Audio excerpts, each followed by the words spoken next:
Friends, welcome to my YouTube channel. ठीक है, आज हम पढ़ेंगे क्रिस्टलीय ठोस के प्रकार। पिछले वीडियो में जो हमने पढ़ा था वो क्या पढ़ा था? क्रिस्टलीय ठोस और अक्रिस्टलीय ठोस किसे कहते हैं। ठीक है, तो इसको पढ़ने से पहले अगर आप इस यूट्यूब चैनल पर नए हैं तो कृपया हमारे यूट्यूब चैनल को सब्सक्राइब कीजिए और बेल आइकन को प्रेस कीजिए ताकि जो आने वाली वीडियो हैं वो आपके पास प्रॉपर पहुंच सकें।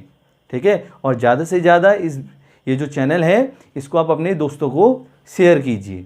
ठीक है, तो चलिए चलते हैं क्रिस्टलीय ठोस के प्रकार पे। आप इस वीडियो को पूरी देखिएगा तभी ये आपको कॉन्सेप्ट समझ में आएगा, क्योंकि अगर आप इस वीडियो को 1-2 मिनट देखेंगे तो आपको ऐसे कुछ भी समझ में नहीं आएगा। ठीक है, तो चलिए चलते हैं क्रिस्टलीय ठोस के प्रकार पे। तो जो आपके क्रिस्टलीय ठोस होते हैं वो 4 प्रकार के होते हैं। वो कौन कौन से होते हैं वो अब हम पढ़ेंगे। तो जो पहला है वह है आयनिक ठोस। कौन सा ठोस है बच्चों? आयनिक ठोस। ठीक है, और जो दूसरा है वह है धात्विक ठोस। धात्विक ठोस। और जो तीसरा है वो कौन सा है बताओ? जो तीसरा हमारे पास है उसको हम बोलते हैं कोवलेंट, जिसको हिंदी में हम कहते हैं सहसंयोजी ठोस। कौन सा ठोस? सहसंयोजी ठोस। और जो आपका फोर्थ है उसको हम बोलते हैं आणविक ठोस। कौन सा ठोस है वो? आणविक ठोस है। इसको इंग्लिश में आयनिक सॉलिड्स कहा जाता है, इसको मेटेलिक सॉलिड्स कहा जाता है, इसको कोवलेंट और नेटवर्क सॉलिड कहा जाता है और इसको मॉलिक्यूलर सॉलिड बोला जाता है। ठीक है, तो चलिए हम बात करते हैं इसके पहले पॉइंट के बारे में। सबसे पहले घटक कण। घटक कण क्या है कि किससे ये जो ठोस हैं वो मिलकर बने हैं, उन्हीं को हम क्या बोलते हैं? घटक कण कहते हैं। तो बच्चों अगर हम बात करते हैं आयनिक ठोस की तो इतिहास गवाह है कि जो आयनिक ठोस होते हैं वो धनायन और ऋणायन से मिलकर बने हुए होते हैं। ठीक है, तो आप यहां पर लिखेंगे आयनिक ठोस में घटक कण। घटक कण का मतलब क्या बता दिया ना। ठीक है, जिनसे ये ठोस बनते हैं। घटक कण धनायन तथा ऋणायन है। ठीक है, कैटायन और एनायन इनको इंग्लिश में बोलते हैं। तो चलिए अब हम बात करते हैं धात्विक ठोस की। तो जो धात्विक ठोस होते हैं इनमें जो घटक कण होते हैं इनमें घटक कण धातु परमाणु होते हैं। या बच्चों आप इसमें यह भी लिख सकते हैं या धात्विक ठोस धातु परमाणु से मिलकर, मिलना जुलना नहीं, गाना नहीं चलेगा मैं बीच में, मिलकर बने होते हैं। ओके, ऐसी है, आप इसमें भी लिख सकते हैं। इसमें क्या लिख सकते हैं कि आयनिक ठोस धनायन और ऋणायन से मिलकर बनते हैं। ठीक है, अब हम बात करते हैं किसकी? सहसंयोजी ठोस की। कि सहसंयोजी ठोस में ऐसा क्या होता है जिससे वो बनता है, उसमें घटक कण ऐसे क्या हैं? तो जो सहसंयोजी ठोस बनते हैं वो किससे बनते हैं? अधातु परमाणु से। आपने सहसंयोजी बंध पढ़ा होगा कक्षा 11 में। ठीक है, जो किससे बनता है? इलेक्ट्रॉन की साझेदारी द्वारा जो बंध बनता है उसको क्या बोलते हैं हम? सहसंयोजी बंध बोलते हैं। ठीक है, और जो आयनिक बंध बनता है वो इलेक्ट्रॉन के ट्रांसफर से बनता है। ठीक है, तो इसमें जो आपकी सहसंयोजी ठोस हैं तो इसमें लिखेंगे इनमें घटक कण अधातु परमाणु होते हैं या यह ठोस अधातु परमाणु से मिलकर बनते हैं। ठीक है, तो ये हो गए आपके सहसंयोजी ठोस। लेकिन अगर हम बात करते हैं किसकी, आणविक ठोस की, तो जो आणविक ठोस होते हैं वो किससे बनते हैं, अणु से मिलकर बने होते हैं। इनमें जो घटक कण होते हैं, इनमें घटक कण अणु होते हैं, या इस प्रकार की ठोस अणु से मिलकर बने होती हैं। अणु किससे बनता है, जब दो या दो से अधिक परमाणु आपस में जुड़ते हैं और उनके जुड़ने से जो बनता है उसको अणु कहते हैं। ठीक है, तो ये समझ में आ गया होगा आपको। अब चलते हैं अपने सेकंड पॉइंट पे। सेकंड पॉइंट क्या है, ठीक है, सेकंड पॉइंट हमारा है वो है इनके बीच में जो बंध होता है, एक ऐसा बंध जो इनको बांधे रखता है, इनके परमाणुओं को, इनके घटक कणों को बांधे रखता है। इनके बीच में वो कौन सा बंध होता है उसके बारे में अब हम पढ़ेंगे। ठीक है, तो अगर हम बात करते हैं किसकी, आयनिक ठोस की, तो आयनिक ठोस में जो बंध होता है वो कौन सा होता है, आयनिक बंध होता है। और आयनिक बंध कैसे बनता है, आपको बताते हैं इलेक्ट्रॉन के ट्रांसफर से बनता है। कैसे, जैसे अगर हम बात करते हैं एक आयनिक यौगिक ले लेते हैं NaCl, सोडियम क्लोराइड। ठीक है, तो सोडियम क्लोराइड जो है वो दो चीजों से मिलकर बन रहा है, एक सोडियम और दूसरा क्लोरीन। ठीक है, यहां पे इसको यहीं पे एक्सप्लेन कर देते हैं, एक सोडियम और दूसरा क्लोरीन से मिलकर बन रहा है। सोडियम का जो परमाणु क्रमांक होता है वो कितना होता है बच्चों, 11, यानी इसका जो इलेक्ट्रॉनिक विन्यास है वो 281 होता है। और जो क्लोरीन है इसका जो इलेक्ट्रॉनिक विन्यास है, इसका परमाणु क्रमांक 17 है सॉरी। ठीक है, और इसका जो इलेक्ट्रॉनिक विन्यास है 287 है। सोडियम को अपना ऑक्टेट कंप्लीट करना है, मतलब अपना अष्टक इसे पूर्ण करना है, और अष्टक पूर्ण करने के लिए उसके अंतिम कोश में 8 इलेक्ट्रॉनों का होना जरूरी है। लेकिन अगर हम बात करते हैं इस सोडियम की, तो इसके अंतिम कोश में सिर्फ 1 इलेक्ट्रॉन है, और अगर इसको अपना अष्टक पूर्ण करना है तो इसे कितने इलेक्ट्रॉन की जरूरत पड़ेगी, 7 इलेक्ट्रॉन की जरूरत पड़ेगी। लेकिन इसके लिए 7 इलेक्ट्रॉन किसी से लेना और 1 इलेक्ट्रॉन किसी को देना, क्या इजी इसके लिए पड़ेगा, तो 7 इलेक्ट्रॉन किसी से लेना इसके लिए कठिन होगा। ये 1 इलेक्ट्रॉन अगर किसी को दे दे तो इसका अष्टक पूर्ण हो जाएगा और ये स्थायी हो जाएगा, स्टेबल हो जाएगा। ठीक है, ऐसे ही क्लोरीन है, क्लोरीन के अंतिम कोश में 7 इलेक्ट्रॉन है, और क्लोरीन अगर 1 इलेक्ट्रॉन किसी से ले लेता है तो इसका भी अष्टक पूर्ण हो जाता है। 7 तो किसी को दे नहीं सकता क्योंकि इसके लिए कठिन हो जाएगा 7 देना, 1 लेना किसी इसके लिए इजी पड़ेगा, तो ये 1 इलेक्ट्रॉन ले लेगा। तो सोडियम क्या करता है, क्लोरीन को अपना 1 इलेक्ट्रॉन दे देता है, जिससे ये देख रहे हैं आप, 1 था, ये 1 इलेक्ट्रॉन इसने इसको दे दिया, इसको तो जरूरत है 1 इलेक्ट्रॉन की, तो उसने दे दिया, तो इसका भी अष्टक पूर्ण हो गया।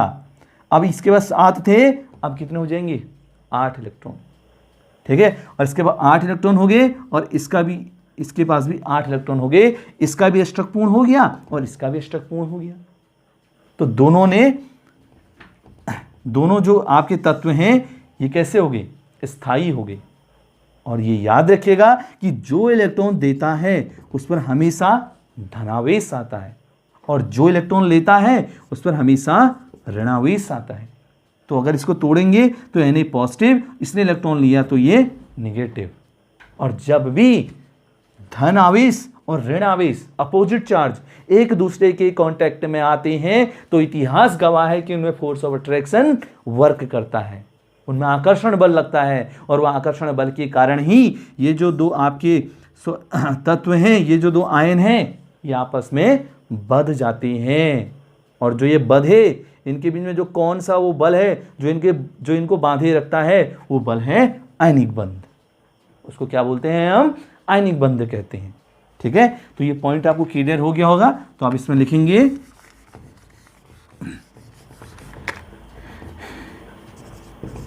इनके बीच में आयनिक बंध उपस्थित होता है। ठीक है, और हम बात करते हैं धात्विक ठोस की। और जो धात्विक ठोस में जो बंध होता है उसको हम बोलते हैं धात्विक बंध। क्या बोलते हैं? धात्विक बंध बोलते हैं। देखो यहां पर मैं एक धातु बना रहा हूं, ये एक धातु है। ठीक है, तो धातु में जो परमाणु हैं वो इलेक्ट्रॉन क्या करते हैं? डोनेट करते हैं, वो इलेक्ट्रॉन देते हैं। और जैसे भी इलेक्ट्रॉन देंगे ना तो उन पर कैसा आवेश आएगा? धनावेश। कैसा आवेश आएगा? धनावेश आएगा। और जो इलेक्ट्रॉन उन्होंने दिए वो कहीं बाहर नहीं गए, वो धातु से बाहर नहीं गए, वो कहाँ गए? वो यहीं पे जो आसपास में घूम रहे हैं। ठीक है, आसपास में घूम रहे हैं और ये धनावेश आ गया। लेकिन अगर इनके बीच में फोर्स वर्क करेगा तो उसके लिए अपोजिट फोर्स, अपोजिट चार्ज का होना जरूरी है। ठीक है, तो इनके बीच में अपोजिट चार्ज क्या है? प्लस वाला तो ये रहा और माइनस वाला जो है ना वो इलेक्ट्रॉन इसके आसपास घूम रहे हैं। तो प्लस भी हो गया और नेगेटिव भी हो गया, तो इनके बीच में भी एक बल कार्य करेगा। और उस बल के कारण जो इसके परमाणु हैं, जो इसके घटक कण हैं, वो आपस में बंध जाएंगे।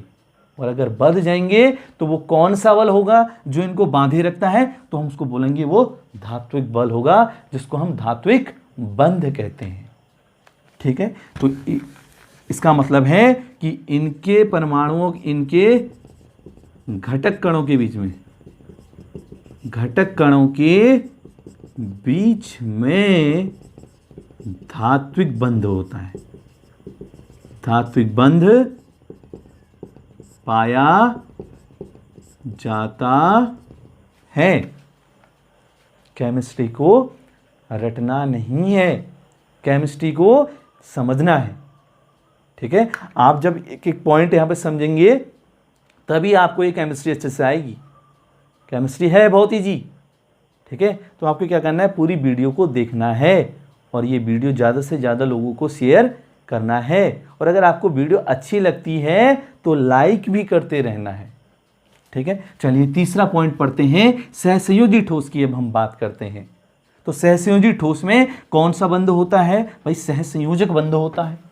कौन सा बंध होता है? सहसंयोजक बंध होता है। और सहसंयोजक बंध कैसे बनता है? इलेक्ट्रॉन की साझेदारी द्वारा। साझेदारी द्वारा जो बंध बनता है, जो बंध बनता है उसको हम क्या बोलते हैं? सहसंयोजी बंध बोलते हैं। अब ये साझेदारी क्या होती है? ठीक है, सपोज कीजिए आप भी भूखे हैं, मैं भी भूखा हूं, दोनों को खाना खाना है। ठीक है, लेकिन मेरे पास क्या शर्त है? मेरे पास खाना खाने के लिए मेरे पास रोटी है और आपके पास सब्जी है। आप सब्जी के बिना रोटी खा नहीं सकते और मैं बिना रोटी के सब्जी नहीं खा सकता। तो मैं क्या करूंगा? अगर मैं कुछ रोटी आपको दे दूं और कुछ सब्जियां मुझे दे दें तो हम दोनों आराम से खा सकते हैं। उसमें आपका भी पेट भर जाएगा और मेरा भी पेट भर जाएगा। ठीक है, तो इसी को बोलते हैं साझेदारी। इसी को क्या बोलते हैं? साझेदारी। ठीक है, तो यही चीज इनके परमाणुओं के बीच भी होती है। कैसे होती है? तो चलिए एग्जाम्पल लेते हैं, बात करते हैं हाइड्रोजन की। किसकी? हाइड्रोजन की, हाइड्रोजन अणु की। ठीक है, H2 मॉलिक्यूल। तो हाइड्रोजन का जो परमाणु क्रमांक होता है वो 1 होता है और इस हाइड्रोजन का भी परमाणु क्रमांक 1 है। इसका मतलब क्या है कि इसके पास सिर्फ एक इलेक्ट्रॉन है। इसके अंतिम कोश में एक ही इलेक्ट्रॉन होता है। और अगर आप इसका डायग्राम बनाएंगे तो कुछ इस प्रकार वो बनता है। ठीक है, ये इसका एक इलेक्ट्रॉन है और ये इस हाइड्रोजन का एक इलेक्ट्रॉन है। लेकिन पहले कोष में कितने इलेक्ट्रॉन होते हैं? 2 होते हैं और उसके बाद में 8 होते हैं। तो पहला कोष है, इसमें 2 इलेक्ट्रॉन का होना जरूरी है, तभी ये हाइड्रोजन स्थायी होगा, अदरवाइज ये स्थायी नहीं होगा। ठीक है, तो ये हाइड्रोजन चाहता है कि अगर मुझे कहीं से 1 इलेक्ट्रॉन मिल जाता तो मेरा ऑक्टेट कंप्लीट हो जाता, सॉरी मेरा जो डुप्लेट है यानी इसके पास जो 2 इलेक्ट्रॉन है वो कंप्लीट हो जाते। तो ये क्या करता है, ये अपना इलेक्ट्रॉन इसको दे देता है और इसका इलेक्ट्रॉन ये खुद ले लेता है, यानी दोनों क्या करते हैं, इलेक्ट्रॉन की शेयरिंग कर देते हैं। और इसने इसका इलेक्ट्रॉन ले लिया, उसने कहा लाओ भाई तुम हमें अपना इलेक्ट्रॉन दो और हम तुम्हें अपना इलेक्ट्रॉन देते हैं। उसने कहा भाई ठीक है चलो दे देते हैं, दे दिया भाई, 2 इलेक्ट्रॉन हो गए। अब देखोगे इसके पास 2 इलेक्ट्रॉन, अब इसको देखोगे इसके पास 2 इलेक्ट्रॉन, तो इसके पास भी 2 और इसके पास भी 2, दोनों का अष्टक विन्यास पूर्ण हो गया, दोनों स्थायी हो गए। तो इस तरीके से इनके बीच में एक बंध बन गया और उस बंध को बोलते हैं सहज संयोजक बंध। साझेदारी द्वारा जो बंध बनता है उसको सहज संयोजक बंध कहते हैं। और अगर ये एक इलेक्ट्रॉन की शेयरिंग करते हैं तो इनके बीच में एकल सहज संयोजक बंध बनता है, उसको क्या कहते हैं, एकल सहज संयोजक बंध। और जैसे ऑक्सीजन है तो ऑक्सीजन में 2-2 इलेक्ट्रॉन की साझेदारी होती है, ये 2-2 इलेक्ट्रॉन की शेयरिंग करते हैं, तो इसीलिए इनमें द्विबंध बनता है, द्विबंध द्विसहसंयोजक बंध जिसको हम कहते हैं। ठीक है, और अगर हम बात करें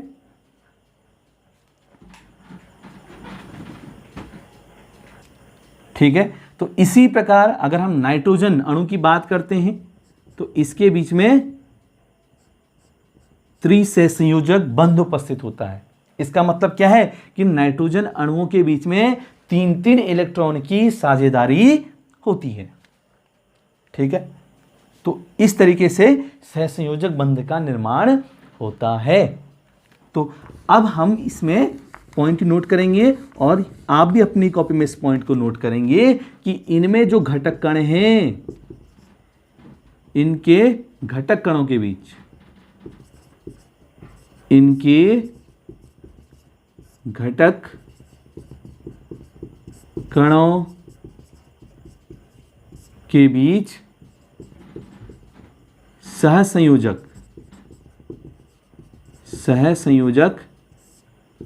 बंध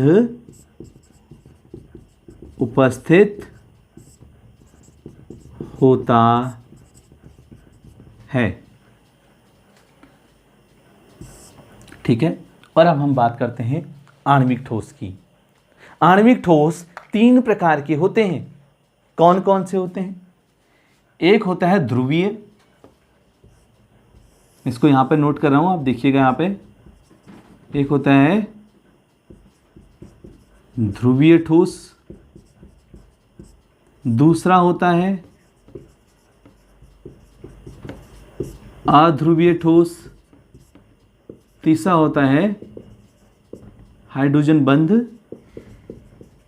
ठोस, हाइड्रोजन बंधित ठोस, हाइड्रोजन बंधित ठोस। ठीक है, तो इनके बीच में जो बंध बनता है वो कैसा होता है? Van der Waals. इनके बीच में वॉन डेर वाल्स बंध पाया जाता है, जो बहुत ही कमजोर बंध होता है। अब जो हमारा जो तीसरा पॉइंट है वो है चालकता, विद्युत चालकता, कि जो आपके विभिन्न प्रकार के ठोस हैं ये विद्युत के प्रति कैसा व्यवहार प्रदर्शित करते हैं। ठीक है, तो बच्चों अगर हम बात करते हैं किसकी, आयनिक ठोस की, तो जो आयनिक ठोस होते हैं वो विद्युत के क्या होते हैं, सुचालक होते हैं, लेकिन एक कंडीशन ही फॉलो करते हैं। वो कौन सी कंडीशन फॉलो करते हैं? तो सपोज करते हैं कि हमारे पास एक आयनिक यौगिक है NaCl, सोडियम क्लोराइड है। तो जो सोडियम क्लोराइड है ये 3 अवस्थाओं में है। एक तो इसकी ठोस अवस्था सॉलिड स्टेट, जो दूसरी है वह इसकी मोल्टन यानी गलित अवस्था, गलित अवस्था, और जिसकी तीसरी अवस्था है वह इसका जलीय विलयन, जलीय विलयन। अब ये जो सोडियम क्लोराइड है ये किस अवस्था में विद्युत का सुचालक होगा? ठीक है, तो ये ठोस अवस्था में विद्युत का सुचालक नहीं होता है, ये गलित अवस्था में विद्युत का सुचालक होता है और एक्वस सॉल्यूशन में विद्युत का सुचालक होता है। क्यों नहीं होता ठोस अवस्था में विद्युत का सुचालक? क्यों नहीं होता? क्योंकि इसमें जो आयन है वो मूव करने के लिए, वो चलने के लिए फ्री नहीं होते हैं। जिसमें आयन है वो चलने के लिए स्वतंत्र नहीं होते हैं। जब वो आयन चलने के लिए स्वतंत्र होंगे तभी ये क्या करेगा? विद्युत का सुचालक होगा। और इस अवस्था में क्या होता है? आयन स्वतंत्र होते हैं एक जगह से दूसरी जगह चलने के लिए, इसीलिए इस अवस्था में ये विद्युत का सुचालक होता है। और सेम प्रोसीजर इस जलीय विलयन में भी होता है। इसमें भी जो आयन से हैं वो गति करने के लिए स्वतंत्र होते हैं और इसीलिए ये क्या करते हैं? विद्युत के सुचालक हैं। ठीक है, तो अब यहाँ पर तीसरा पॉइंट नोट करेंगे, आयनिक ठोस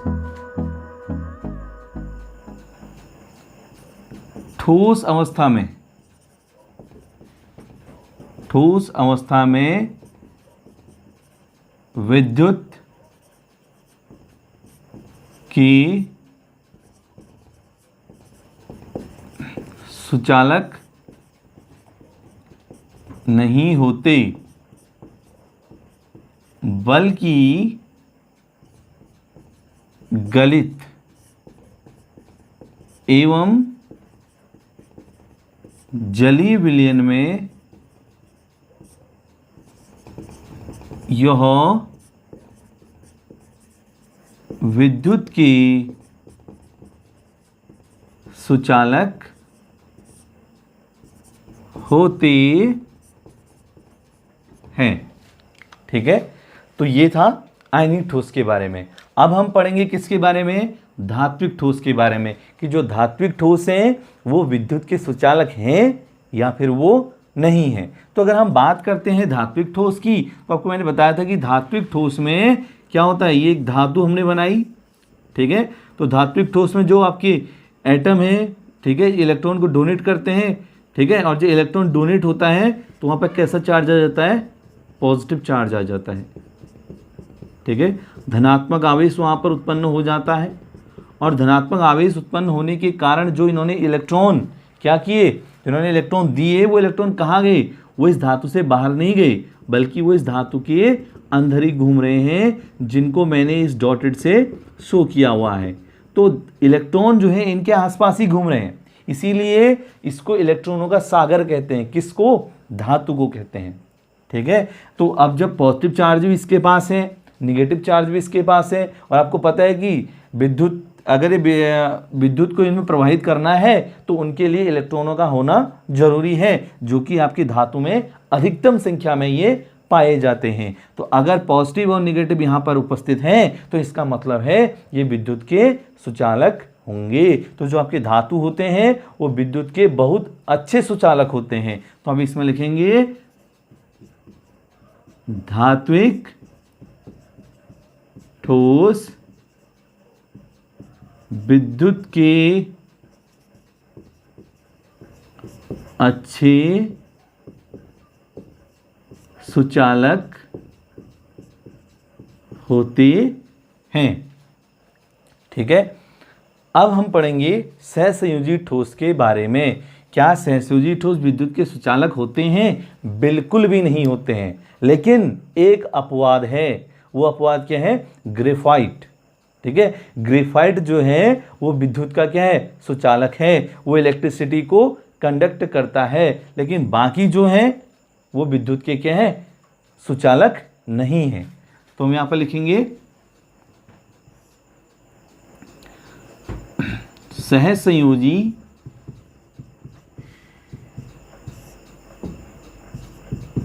ठोस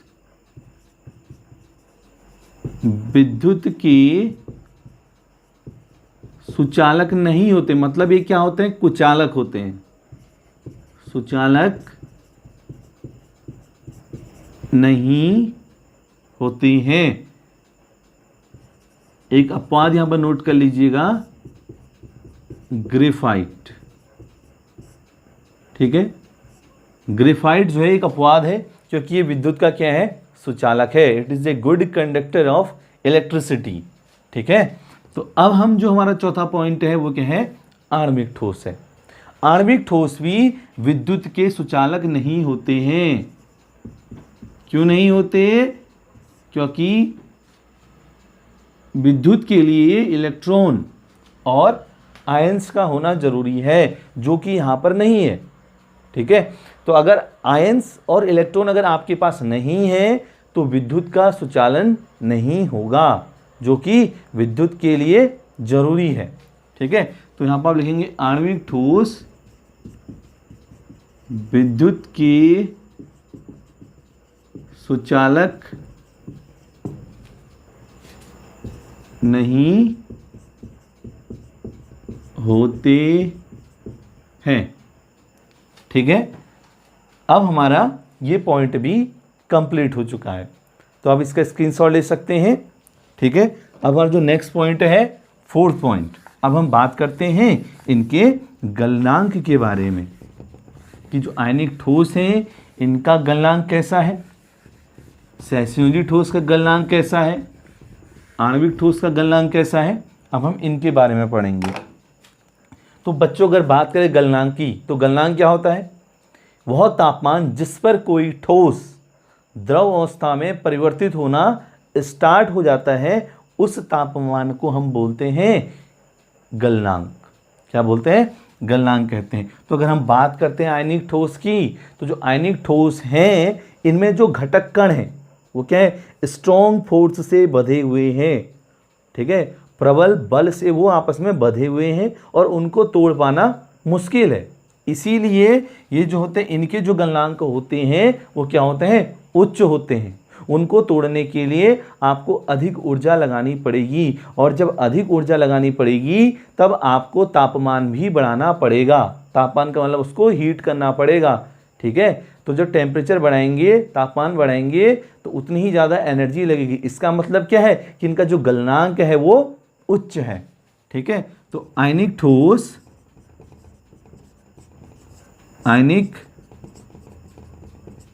ठोसों का गलनांक उच्च होता है। धात्विक ठोस, इनका भी गलनांक क्या होता है, उच्च होता है। इनका भी गलनांक उच्च होता है। लेकिन अगर हम बात करते हैं सहसंयोजी ठोस की, तो इन दोनों से भी जो ज़्यादा गलनांक उच्च होता है वो किसका होता है, सहसंयोजी ठोस का। ठीक है, तो अब इसमें नोट करेंगे इनका गलनांक सबसे उच्च होता है। ठीक है, लेकिन अगर हम बात करते हैं आणविक ठोस की, तो जो इनका गलनांक होता है वो उच्च नहीं होता है, इनका गलनांक निम्न होता है। इसका मतलब क्या है, निम्न का मतलब क्या है कि इनके जो घटक कण हैं, घटक कण यानी जिनसे ये मिलके बना हुए हैं, ठीक है, जिससे ये मिलके बना हुआ है, ठीक है, वो क्या है, घटक कण। तो जिससे ये जो ठोस है मिलकर बना हुआ है, उनके बीच में जो बल है, जो उन घटक कणों को आपस में बांधे रखता है, वो जो बल है, उस बल को तोड़ने के लिए हमें कम से कम फोर्स लगाने की आवश्यकता पड़ेगी। यानी वो कम तापमान पर ही जो उसके बीच में बल है वो टूट जाएगा, और अगर कम तापमान पर ही उन घटक कणों के बीच में जो बल है वो आसानी से टूट जाता है, इसका मतलब है कि इनका जो गलनांक है वो निम्न है। ठीक है, तो हम नोट करेंगे कि आणविक ठोसों का जो गलनांक होता है, आणविक ठोसों का गलनांक निम्न होता है। और क्यों होता है?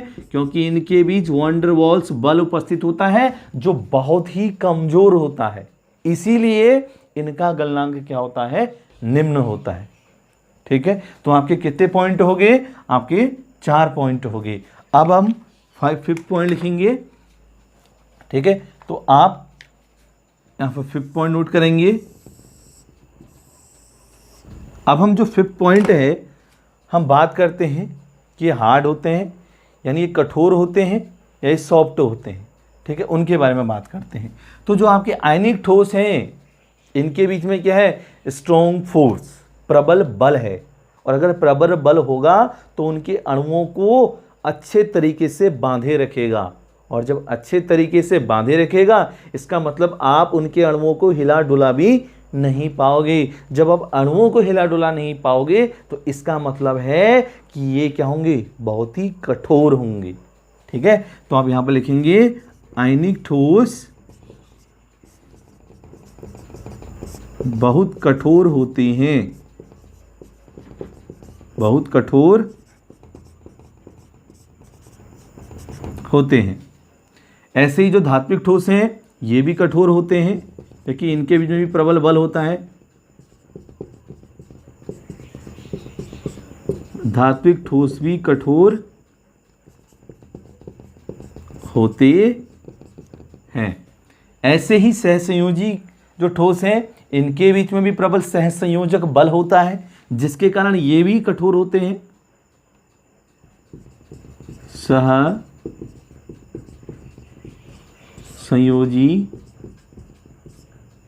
ठोस भी कठोर होते हैं। और अगर हम बात करते हैं किसकी? आणविक ठोस की, तो आणविक ठोस में जो 3 प्रकार के ठोस हैं जो आपने पढ़े थे, एक आपने पढ़ा था ध्रुवीय ठोस, एक आपने पढ़ा था अध्रुवीय ठोस, और एक आपने पढ़ा था हाइड्रोजन बंधित ठोस।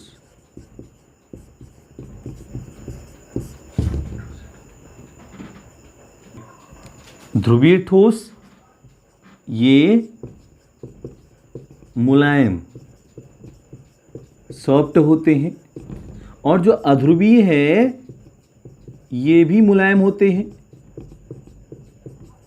और जो हाइड्रोजन बंधित ठोस हैं ये कठोर होते हैं। ये याद रखिएगा, ये कठोर होते हैं। अब ध्रुवीय ठोस जो अध्रुवीय ठोस हैं ये मुलायम क्यों होते हैं? पहला क्वेश्चन, क्यों होते हैं? क्योंकि इनके अणुओं के बीच में जो लगने वाला बल है, जो इनको बांधे रखता है, वो बहुत ही कमजोर होता है। और वो कौन सा बल होता है? वॉन डर वाल्स।